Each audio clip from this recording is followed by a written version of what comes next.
the US did have this long-running anti-nuclear bent. I can't even tell you how much has changed in the last few years. They changed the mandate of the NRC and they said, you are no longer focused just on safety. Department of Energy pathways have been also opened and unblocked for test reactors. For the last 10 years or so, it's been like 1% of nuclear fuel used in the US was actually domestically mined. We're still buying like almost 50% of our uranium from Russia and kind of ex-Soviet states. How capital intensive is it going to be to get your product to market? Oh, in the hundreds of millions. The biggest organization that showed up against Diablo Canyon was called Mothers for Peace. This organization was that old that it was related to the nuclear Cold War, right? Totally. I sort of am part of this Mothers for Nuclear organization. Mothers against their mothers, yeah. And then I brought some graphite. Okay. You want to take that out now? Sure, yeah. This is what we are using for our moderator in our reactor. It has been designated a critical mineral. It's an important one. But this is just graphite. Like this is not, you know, uranium-235 or something. This is I wouldn't have brought you that. That would have been a little bit dangerous to be holding. Julia DeWahl is the co-founder of Antares, which is designing nuclear microreactors for the military and other off-grid use cases. Cheers. Cheers. Thanks for coming by. It's great to be here. So you started out at first Opendoor and then SpaceX. What did you learn at each one of those that you took to Antares? Yeah, sure. I think one of the big things is always about customers, right? I mean, at the end of the day, this is why you build a business. At Opendoor, a lot of us were pretty young starting the business. I was one of the early employees there, and none of us had ever bought, let alone sold a house. So a lot of it was like learning what that was all about. And I remember in the early days, we just were working on writing the copy for the website, and we're like, you have no idea what a homeowner We don't really thinks. know much about this whole thing. So what can we do about that? We just went and sat outside a bagel shop for a Saturday and a Sunday morning, and just bought people bagels and just asked them about their processes buying and selling a home, and learned a ton, and really, thought about what language they were using, what were the pain points, and that was really important to just really get to know what we were trying to deliver on as a business. And then, fast forward to joining SpaceX after Opendoor, I joined as Starlink was coming out of R&D and into go-to-market. That's why I was joining to lead that team and the business operations there. And we launch and we get our first customers. And so I invited our first customers to come join us via Zoom for an all hands. And it was honestly the first time that many of the engineers had actually heard from the words of a customer themselves about the experience. And of course, everyone loved the internet, right? The fast internet was amazing. Rural Idaho, right? This is like a dream. But when we got to talking about the setup process, everyone kind of was like, oh, that sounds rough. They're talking about multiple Home Depot trips. They didn't know if they had to cut down trees on their property, like they couldn't get a pole long enough. And so, so a lot of it was simplifying people's understanding of what it would mean. People kind of didn't realize how much the setup was so painful. And it led to basically this cross-functional SWAT team that was dedicated to mounting options to be sold alongside the dish. And like, if you hadn't... First party or third party? We did it ourselves, actually. Oh, okay. We said it's important that we have a good experience for that, because actually it is a big part of the experience. And so spun up a whole team. Like a lot of attention was given to mounting, which is like whoever would have thought. And I think customers, again, they're just like, they are the reason you start a business. And just bringing this back to Antares, I mean, the reason we started Antares was to say like the government, particularly the military, needs more energy resilience, especially for critical infrastructure. We just do so much more now in the cloud with satellites. Our missile defense sites are sitting there like being powered by diesel generators still. Like, shouldn't we upgrade that? Okay, so I'll bite. What is Antares? Sure. We're building microreactors, so small nuclear reactors, and we are building in particular for critical infrastructure, largely for the military, although we do think that as costs come down, there will be an interesting commercial market too. But basically anywhere where you're off-grid for sure, or you just want resilience behind the grid as it exists today, cyber attacks or whatever, the grid goes down, you want backup power, it's a really great option. Okay, and if 1 megawatt is a small neighborhood, if 1 gigawatt is like a big nuclear power plant, like in The Simpsons, what are your SMRs? Sure, yeah. There's basically 3 classes size-wise. You have The really small ones are the microreactors, and we're actually one of the smallest of those. So we're even sub 1 megawatt. We're kind of in the hundreds of kilowatt scale. You could think of that as like hundreds of houses worth of electricity. Then you have the SMRs, which is kind of this middle ground bucket, which is an interesting kind of neither here nor there, but potentially interesting. I'm sure we'll get into kind of in the hundreds of megawatts or even 50 megawatts, and then you have the gigawatt scale, so 1,000 megawatts, and that's what the current power plants are today. Okay, so you're sub a megawatt. So we're super small. I see. Okay, so you're kind of similar nuclear reactor size to would be on a submarine or something like that. Like smaller than that even. Those are like megawatt scale. So we're like, think about like, we're the size of a car reactor. Yep. Think about replacing a diesel generator that's used to power, again, something that would be on the order of 200 to 300 homes of electricity. So it's quite small. Yes, and so a big part of your focus is providing power in places where you really need that reliability. Like you're talking about replacing diesel generators. Is that kind of the design center for you? Yeah, and anywhere where you're going to enable a capability, a mission capability that wouldn't really be possible otherwise. So there's actually some really interesting space applications, potentially underwater applications as you move away from like few, what they call exquisite systems to attritable systems. This is where a really small reactor can come in very handy for, the submarines are obviously, multi-megawatt powered systems, but these could be kilowatt powered smaller systems underwater. But yes, anywhere where you're off grid, where today you're relying on what they call like the fuel supply chain of like bringing in fuel via helicopter or barge repeatedly, and that being a vulnerability, like this is a great option. Yes. So you're the Starlink of electricity. Kind of. We're actually like perfectly paired. And I wish we could offer a consumer product that's not on our roadmap right now, but maybe one day, like, backpack-sized nuclear reactor. Why, like I presume it kind of can't be on your roadmap, but why not? Is that selling to the government is much easier than selling to something that... There's so many reasons. I think that you always want to try to get your beachhead where it's like the easiest to achieve, right? And so I believe that, premium power is where you need to go with nuclear. And there's sort of like there's two places for that. One is what we're doing with Antares, which is go to the military, help them with mission critical need, where they're not cost sensitive, where they already pay more for power. And go there and support them with this like next gen, better version of resilient power. Or you go and you sell what we're seeing now, I think, which is really interesting with the hyperscalers, is they have carbon commitments. They want clean, firm, they want 24/7 power. They're actually willing to pay above market rates for that, and they will pay above market rates. So this premium power thing is a really interesting dynamic of like where nuclear is kind of well positioned. What are the underwater applications? Well, it's really just think mini submarines. Oh, okay. Yeah. Just really small systems, like what drones are to maybe like larger missiles. That's kind of the equivalent. It's not super far along just yet. Got it. Okay.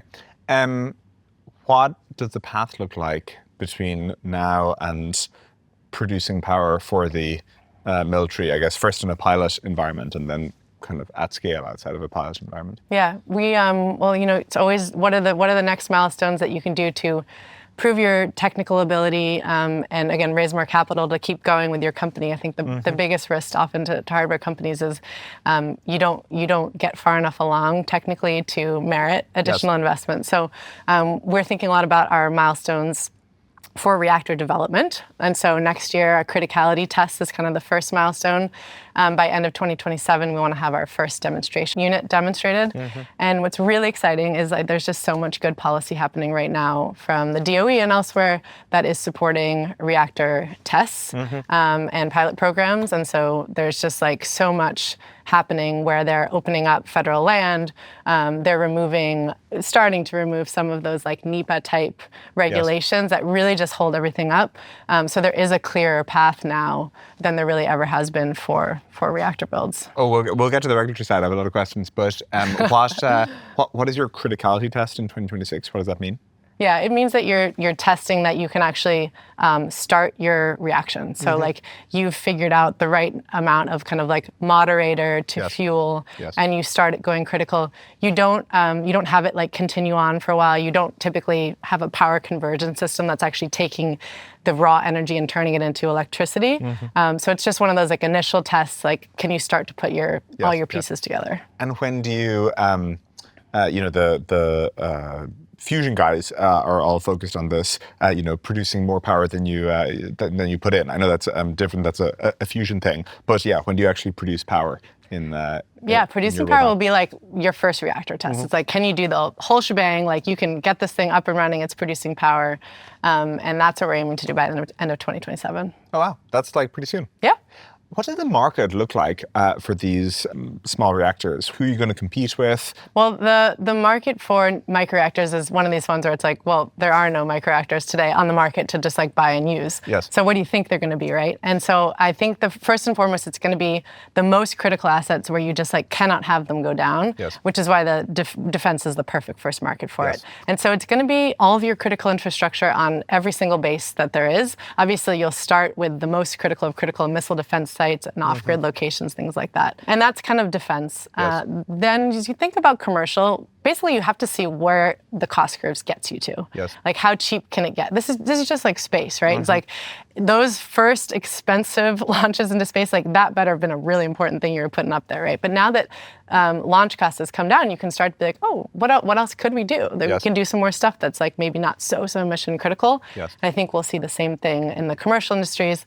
Oil and gas, it has a lot of areas where they, again, use diesel generators to do things like compress natural gas along their pipelines.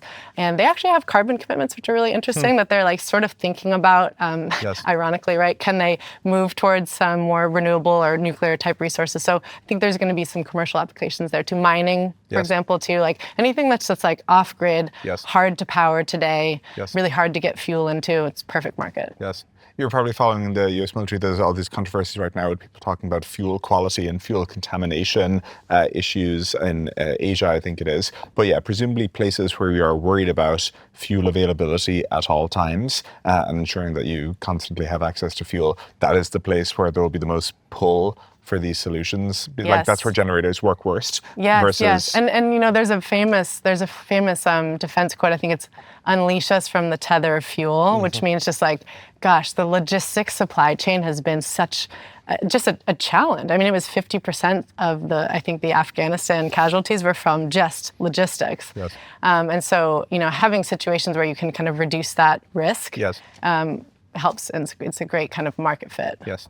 What you were seeing this new market for these small reactors today? Why not? Like why? Because we've Why? had, Yeah. Why haven't we've had nuclear fission always technology for a long time. Yeah. Why hasn't it been done?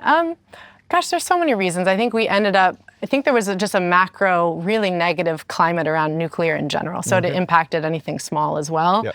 coming out of the 70s. And so you had macro forces related to just like inflation, kind of just cost of capital. People stopped building, which coincided with the environmental movement, which was extremely anti-nuclear. Yes. They actually sort of conflated nuclear weapons testing, even with, it was just like no nukes. Yes. With energy. It's like, oh, that's actually pretty different. So a lot of things converged in the 70s, and then by the 80s, we stopped building a nuclear. Okay, so you just view it as a part of the general anti-nuclear swing, and that also led to, you know, the cessation of construction of new nuclear plants in the US and everything like this. Just your corner of the market also got caught up in that, and that's why we haven't ended up with them. Were there ever products available at this size range? There were, but they were pretty few and far between, mostly test reactors, small things built. We actually put one reactor into space in the 1960s to test that out. Did it work? Yeah, for a bit. I mean, a few months. Okay. It was like, let's try to do some, you know, systems in space with power. It's important to have power in space, and I think, you know, that's a whole nother frontier. Obviously, the US did have this long-running anti-nuclear bent where I grew up in Ireland.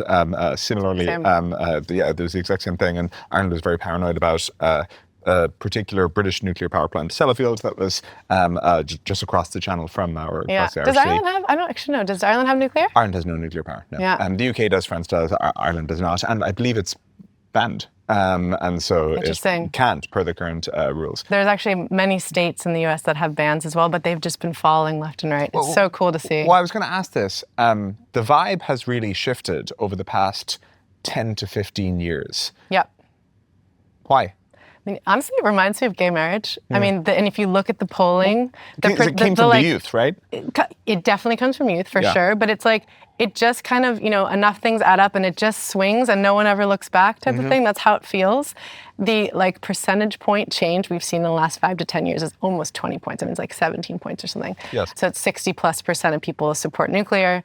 It's actually almost surprising it's that low in some ways. I mean, it's just huge public sentiment shift. Yes. And I think the kind of the old hippie nuclear testing or nuclear weapons testing folks are kind of dying out. Yeah. What is wild though is I did a little kind of activism related to Diablo Canyon power plant here in California, which was slated to be shut down this year. Sure, yeah. And just a few years ago, Newsom had to kind of begrudgingly say like, oh, you know what, we probably should keep this thing on. We can't afford to have the power going out. Yes.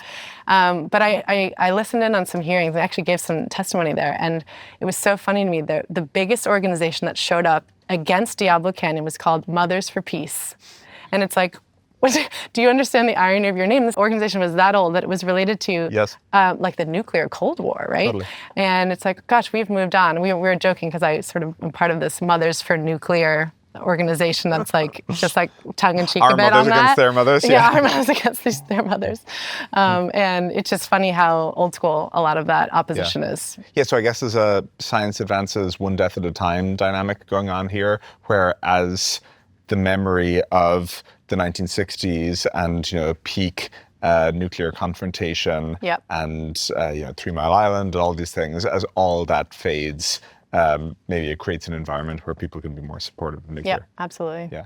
What was your activism around Diablo Canyon? It was just exactly that. It was like, let's make sure that this actually passes and we don't shut it down. Yes. But it's safe. There was a lot of people just calling and saying, hey, listen, nuclear is super safe. It's carbon free. Like, ostensibly in California, we care about these things. Like, let's support this. Let's overturn whatever legislation was done 10 years ago that said we should shut this thing down. And it did pass. So now we do still have it open. Everyone on Progress Twitter likes to complain about the NRC, but for the NRC, we would be living in, that Jetsons vision of the future, and everyone would have their, nuclear-powered car that they used to drive to their nuclear-powered office and everything. Right. Is that true? How good or bad is the current regulatory environment? How much is that changing? Yeah. I think it's an overestimated headwind, certainly today. I think if you go back 5 years ago, 10 years ago for sure, I mean, they hadn't licensed anything in decades. Yes. There had been nothing new. But I can't even tell you how much has changed in the last few years. It's kind of remarkable. And it's been across both the Biden and the Trump administration, which is amazing to see. I mean, the legislation around nuclear passes like, 95-5 type of thing, right? It's like really, really strong bipartisan. What was interesting to see is it started with Biden, a bunch of legislation related to modernizing and reforming the NRC. The biggest thing they did was they changed the mandate of the NRC and they said, you are no longer focused just on safety. Because what's the safest number of nuclear reactors? To license? 0. So they expanded that, you must consider the full environment, the full civilization, that's great. And then just change things around like the advanced reactor pathway, removing some of the barriers. And then it's continued on with Trump. And in fact, he's sort of added even some more teeth and specificity. So right now they've changed it to you have 18 months to get your answer from the NRC, license or no license. Like, do you pass or not? And so there's. And what happens if they exceed the 18-month window? Probably it's in the details somewhere. But the point is that that these have been declared, that timeliness is important. There's also been some leadership change, which is just more reform oriented, which is great. And there's just a huge microscope on it, right? Like everyone's watching. Like everyone knows who's submitting their paperwork and what's going to come out the other side. Another thing that happened with some of these Trump executive orders is the DOE pathways, Department of Energy pathways, have been also opened and unblocked for test reactors. And so actually Antares is part of this new test reactor program, which allows the DOE, alongside usually Idaho National Lab, to be sort of your regulator as you're testing your first reactors, so that you don't have to spend all this time up front with the NRC for something that you're just still innovating on, right, and iterating on. And so that's a really nice, I think, first step before you go through the NRC. Wait, so let me make sure I'm getting this right. There is now a Trump-era change where we essentially, for the first time ever, have a second nuclear regulator where you can go the NRC path, but also there's a regulatory sandbox where you can start by working with the DOE and get up and running there. That's essentially right. How big is the sandbox? I mean, the DOE has always been a path. There actually technically has always been a path within the military because they license their own reactors with submarines. So it's always kind of been there, but hard to navigate, not well staffed, not well known about. And now it's kind of like everyone's watching. Let's go DOE. Let's go, INL, Idaho National Lab, and let's make these things happen. So there's just been a lot of stated you must enable this thing, and now here's some. It's actually a $0 program, but it gives you unlimited access to staff and all these other things. And the point is everyone's watching to see how fast you can get one of these reactors through safely. So are you guys going the DOE route first? Yep. We are, and the DoD route. I mean, to say the Army is now also able to license its own reactors alongside the Navy, which already does. Yep. So that will absolutely be our first stop. The NRC really only regulates civilian electricity, so civilian power. So we actually don't need to even go there yet. I see. So you could be selling a lot of reactors and never go through the NRC. We'll basically do our test reactors with the DOE alongside the DoD, who has the jurisdiction to regulate. Which is great. Cool. I didn't know that. Yeah. So this is the rare bipartisan issue. It's a true kind of a gem. I can paint 3 clean energy futures. One is the solar and kind of regular renewables view. Casey Hanmer was just on this podcast, and solar will get very cheap. Batteries will get very cheap enough such that you can go all in on solar and batteries, maybe some other renewables in the mix. But there you go. That's nothing will be able to cost compete with that. That's one vision. Another is that we will rediscover nuclear fission, and we'll figure out the spent fuel and everything like that, and we'll just do what we used to do, which is build nuclear power plants at larger scale, and that delivers us enough clean energy. A third view is that fusion will work, and we'll actually have nuclear fusion at useful, meaningful scale for the grid. Between those scenarios, how would you handicap them? I think it's, I'm going to leave fusion out because I'm not enough of an expert to know when and how that will happen. I would love for that to happen. How exciting, right? Yep. Okay. Between the first two, we do a lot of market manipulation of our energy markets. And there's a little bit of flavor of the administration that does happen, especially between renewables and oil and gas, right? Nuclear has been a little bit actually, immune to that. Yes. But so there hasn't really been almost a true market for this stuff. The renewables have been heavily subsidized for a while, and nuclear has not been. That did change in 2022 with the IRA. There's now production tax credits for nuclear, which has a lot of ripple effects. But I think we're going to see a lot more progress with solar and batteries in particular. There is a reason, however, that the hyperscalers who are committed to their climate targets are not just going for, solar farms, right? Yep. Why are they even thinking about nuclear if solar is so cheap? And it's because actually to get true 100% 24/7 coverage, the battery or the excess build out is massive. Yep. It is really expensive. It's basically on par with nuclear costs. So we're not there yet. That's one thing to say. The other is that the cost of solar, at the panel level is dirt cheap, right? And installing it, dirt cheap. But to actually integrate it, build the transmission, and then the added grid complexity where you need now these peaker gas plants to run when the clouds come and that kind of thing, that actually has a ton of cost, and it's sort of hidden cost. I think it's underappreciated, certainly by the solar maxis out there. It's real, and so I think we're always gonna want to have multiple sources of energy, right? It's diversity is good. It's if natural gas prices are through the roof, hey, we have these other things. We have this baseload nuclear, which has been just so stable for us, and I think we're gonna want to have everything. I actually don't think there's gonna be a world that's gonna be 100% nuclear. But sir, is a diversity of energy sources valuable? Because the solar maximalists would say, no, it's fine, solar will just take everything. And wouldn't the nuclear maximalists say, just we can have a lot of, we figure out how to at scale produce nuclear power plants, and why do you need that gas? Why do you need anything else? It's a good push. If you are able to own through and through your whole supply chain, you make the panels, you mine and process the minerals, which we have zero interest in doing as Americans. All that dirty work is done in China and elsewhere. If you really did all that yourself, then I could say, okay, you own it, you can do it. Right now, at least you have, hey, if your natural gas pipelines get shut down, actually it's not a problem for us, right? We're like not even an importer anymore. Right. We're good. Yeah. This is actually the reason that, do you know what percentage of France's electricity is from nuclear?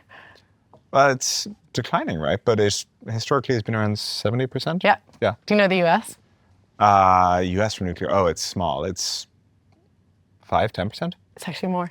Really? 18. Oh, okay. And everyone thinks it's below 5 or 10%. Yeah. It's like, when I got into this, I thought it was like 2%. Yeah. But anyway, my point is that France made a very, very deliberate decision to actually go to 70%, if not, more at the time in the 70s, because they had no carbon resources, right? So they didn't have the ability to say, oh, we'll just dig in our backyard and we'll be fine. Yes. And actually uranium, while it does require, digging out of the ground or whatever, it's so much easier to store. It's 1 million times as dense as coal, right?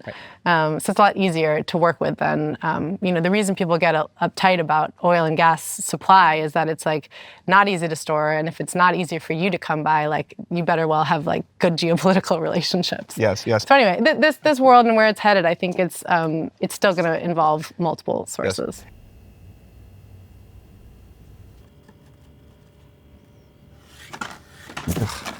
Julia's work involves managing a lot of risk, unsolved physics, complex engineering, and a lot of regulatory scrutiny. Managing risk for an internet retailer shouldn't be that complex, but sometimes it can feel like it. Internet fraudsters now operate on industrial scales. They attack strategically when you're sleeping, and they use AI to sharpen their attacks now. Stripe's defense against fraud comes from its scale. When a payment happens on your site, there's a 92% chance we've seen that exact card before, so it's easier for us to spot misuse. And we recently expanded Radar to block other kinds of fraud, like free trial abuse, promotion abuse, and refund abuse. Stripe now processes trillions of dollars of payments each year, and every transaction on the Stripe network makes the next one safer for everyone, so you can focus on your product and not on developing a world-class counter-fraud division. To let Radar handle the fraud so you can get back to building your product, go to stripe.com/radar. Tell me about the supply chain for nuclear fuels. Yeah, I mean, you dig uranium out of the ground, and then you need to convert it to a gaseous state so that you can enrich it and you kind of like put it in a centrifuge. It goes like this, and the heavier isotopes go out, and the lighter ones stay in, and you can pick those out and make those into your fuel. The mining part has been something that we've hardly kept alive. I mean, there was at one point like couple of mining operations going in the US where the last 10 years or so, it's been like 1% of nuclear fuel used in the US was actually domestically mined. And now Where are the last uranium mines in the US? They're like places like where you would think, Texas, Wyoming, those sorts of places. In the Western states, But we now again, like everything else, have said, okay, wake up, let's actually reshore some of the stuff. So we're starting to see more uranium mining.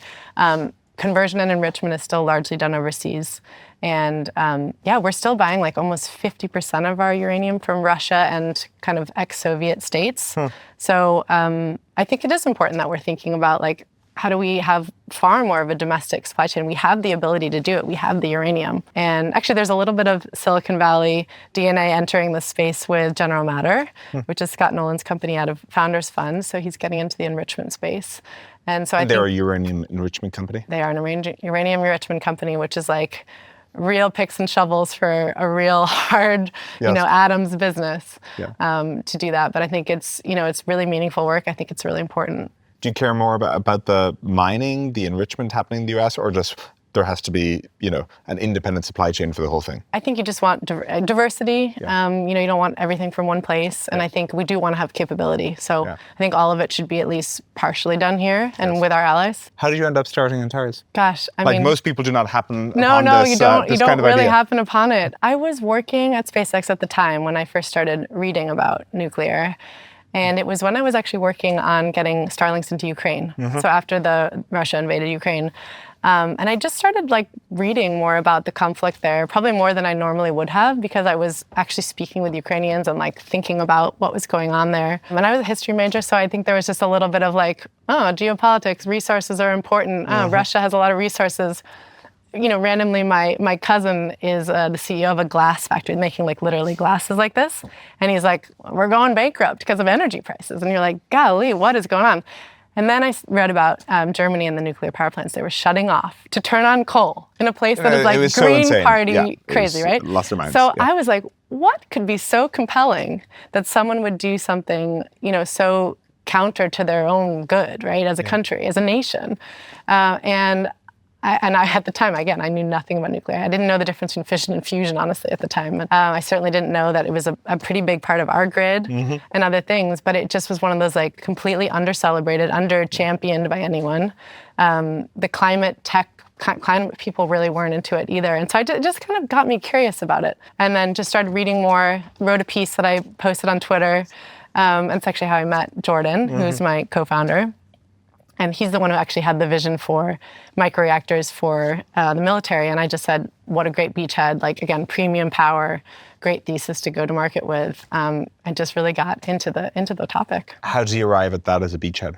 I think, you just say, like, where can you go that you don't have to compete on that LCOE level against the cheap solar panels? Right. Where do you go where there's a real need Yep. and, mission assurance for something critical to the military, like, they will pay for that. This is also an area where, like, they were obviously behind the Manhattan Project. Like, they are here to help develop new technologies. And so, like, what a great partner to have when trying to do something like this. Has DARPA played with this stuff at all, or has it come from, it sounds like you're working with the main branches of the military. We are not working with DARPA mostly because it's actually not as technically risky as you might even think. Like, even they prefer things further out the risk curve. Exactly. Like, we actually, in a funny way, like, it's not even really a tech problem. Totally. I mean, it's hard. It's hard to build these things, but it's someone not just needs brand to go new. how to, It's not novel in that way.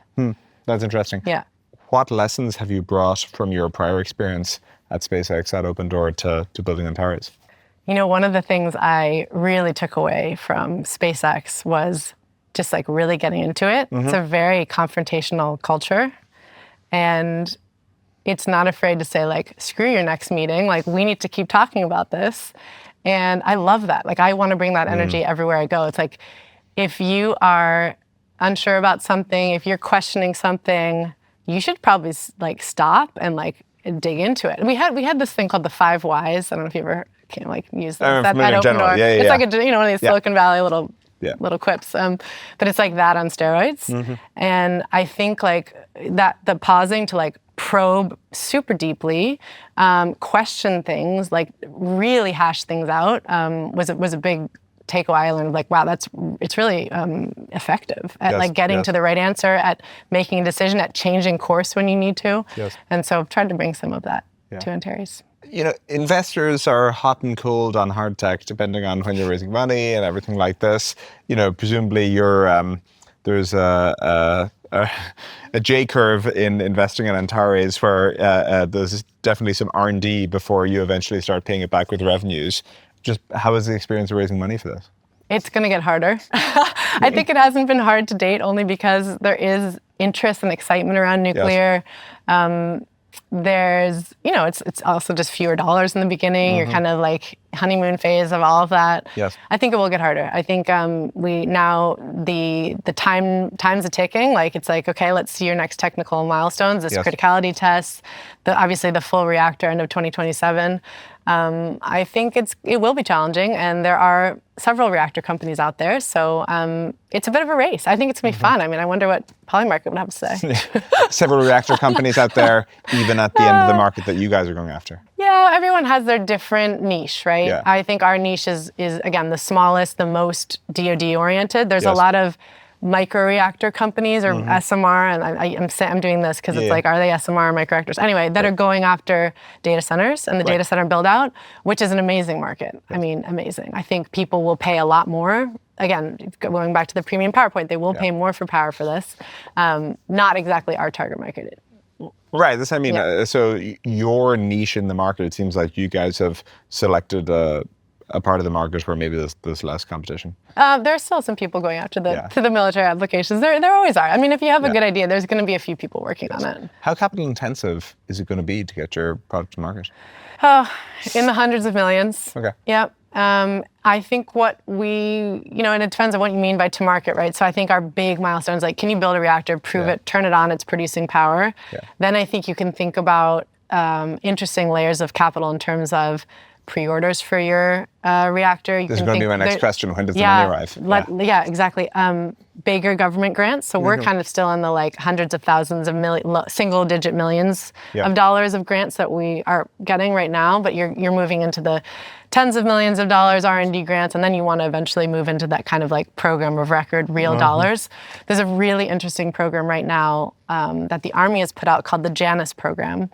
Are you familiar with the COTS program that SpaceX used to kind of develop their first reactor? Not by name, but I'm familiar Commercial with orbital transport system. Yeah. I'm familiar with the broad outline. It was like the innovation basically to say like, let's try something that's not cost plus, and let's actually do something that's milestone based.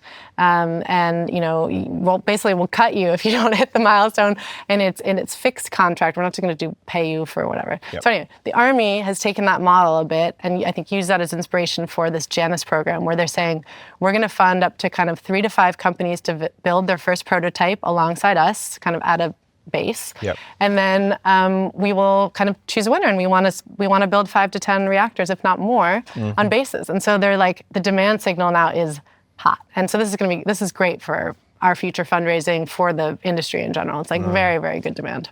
A lot of ink gets spilled on military U.S. defense contracting. What is your experience as someone who's attempting to sell to the military been? I mean, people are actually kind of well aware that this cost plus model is not great. The question is like, well, what are the alternatives? Who's going to go do it? Anduril has been an amazing example of that. So I think a lot of us in hard tech really look to them as, what we try to emulate. There are every branch of the military has these innovative arms that tell you like, hey, we want to hear about your ideas. And they do actually. You can go talk to them. They're giving out grants for things. Like, I do think everyone wants the innovation. They are, and in this day and age of like information everywhere, like you can learn a lot quickly. They do want to work with startups. So I think we'll only see more of it. But, you have things like the government shutdown, and like the pace of government is slow. So, you got to just kind of be able to keep pushing those timelines, again, while not running out of money, to be able to sort of make it through that valley of death. What's been harder than you expected building Antares? Because presumably you expected it broadly to be hard. You expected there to be a lot of technical risk, capital intensity. Harder than expected. Oh, there's a couple things. I mean, I think, recruiting is always hard. You're up against the SpaceXs of the world that have just a lot more credibility, right? When you're the no-name person at the very beginning, it can be hard. Yes. I think there's a lot of complexity, even though I said, we're making so much progress in regulation, there's still red tape everywhere. Things cost more than they probably should. We spend a lot of money paying the national labs to do things like clear out a pit so that we can test our reactor. And it's like, we're paying for that. And they're like, here's hundreds of thousands of dollars, here's the bill. So there's stuff that you're like, gosh, there's really a lot of expense everywhere. And it just slows things down. And so I guess we were, somewhat ready for that, but some of this stuff just seems silly. And when you're building in software, you just, you don't have to worry about it. You just sit there, code and do your thing and go right to market. When you have to work with the real world, you have to kind of play their games a little bit, and you have to follow the process in some ways. And there's not always a way kind of around it. Sometimes it's just through. You said there's still a lot of red tape, despite the fact that there's been the first Biden era and then Trump era improvements. If you were in charge, I don't know, energy czar, or we'll give you a role with enough powers across all these departments, what would you change? What do you think the specific improvements we could make are? If I were fully in charge of energy, I would love to see the U.S. government be a buyer. I think that is just like actually the NASA was a buyer for SpaceX's eventual launch product. I think having the U.S. government be a customer for nuclear would be great. And so we have this a little bit with the DoD. There's a very interesting announcement that just came out a week or two ago that doesn't have a ton of detail, but it's starting in this direction. I think it's very positive.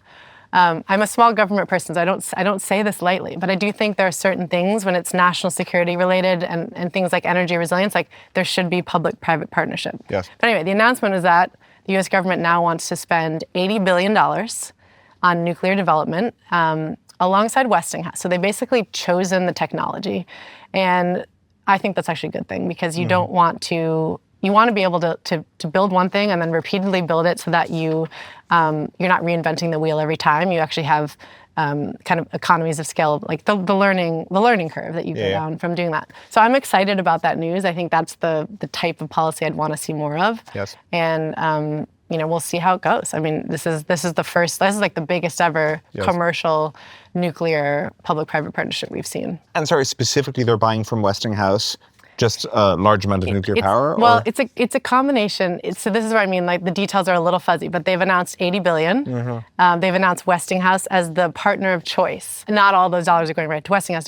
And that's a company that makes just the reactor itself. Mm-hmm. So there's money that you would spend on a plant or licensing fees or whatever else that surrounds that. Yes. But I think it's really positive. I think what it does is it's a catalyst for the whole industry, right? Like supply chain, workforce, like people are now paying attention, like, oh, there's real dollars to be made here. Yes. There's a huge like trillion dollar asset under management company called Brookfield Asset Management. Sure, yeah. And they've actually just gotten in the game as well. In the last couple of weeks, I'm sure there was like talk, right? To take the VC Summer plant that never got completed in South Carolina and actually finish it. And so again, they now have some nice tailwinds with those new production subsidies.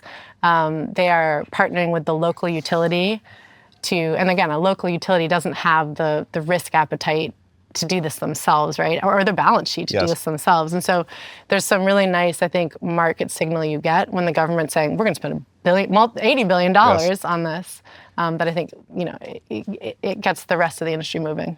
As you guys were exploring and developing the early stages of your business plan, did you consider for a product that is as tightly regulated as this, did you consider doing any jurisdiction shopping where you develop a product that you sell in Singapore or the UAE or Prospera or, some more favorable jurisdiction? We really didn't.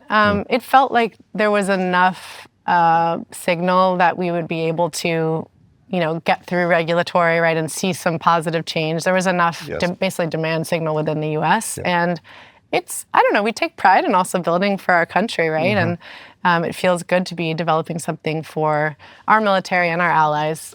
So we didn't really shop it around too much. Yeah. And I guess the US military is a large buyer in this case. Very large buyer. The largest buyer of non-commodity energy, if not all energy.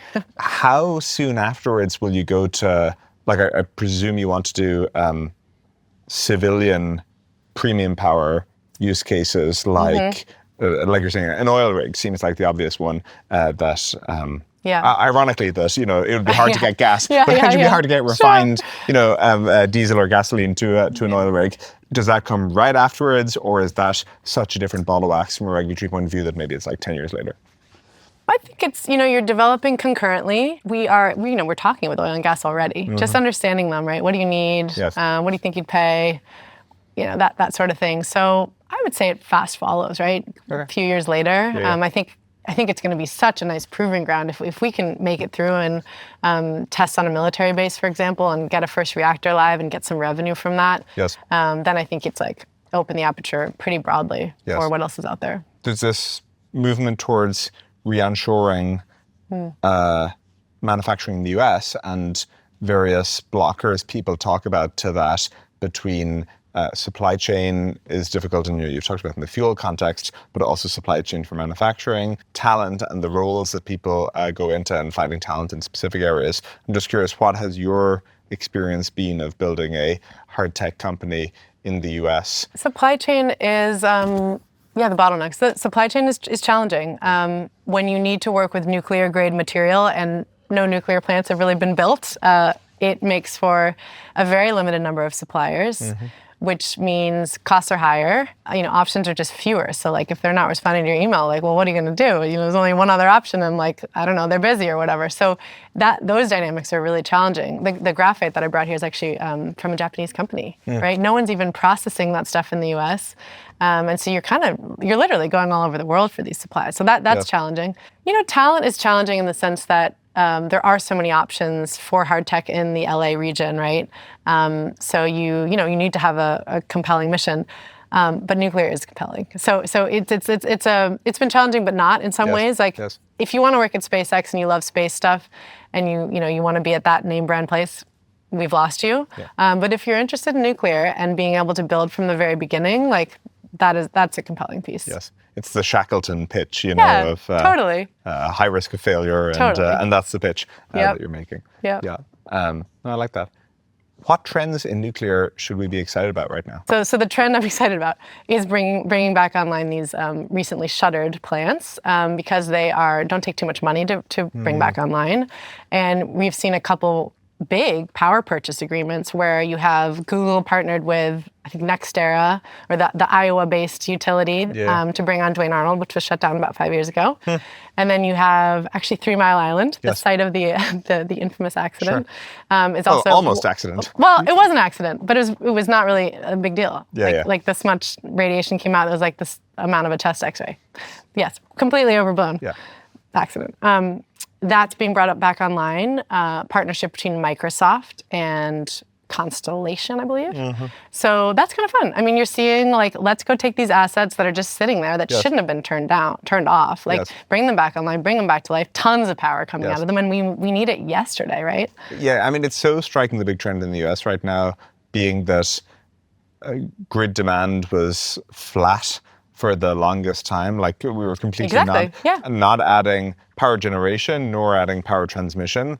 And now, because of data centers, essentially, we have this enormous boom that is just leading to things that maybe previously would have been competitive. People can't get enough of anything, right? People can't get enough of nuclear, they can't get enough of solar, they can't get enough of natural gas, and just everything is backlogged. It's really interesting. Even the natural gas turbines are backlogged. Totally.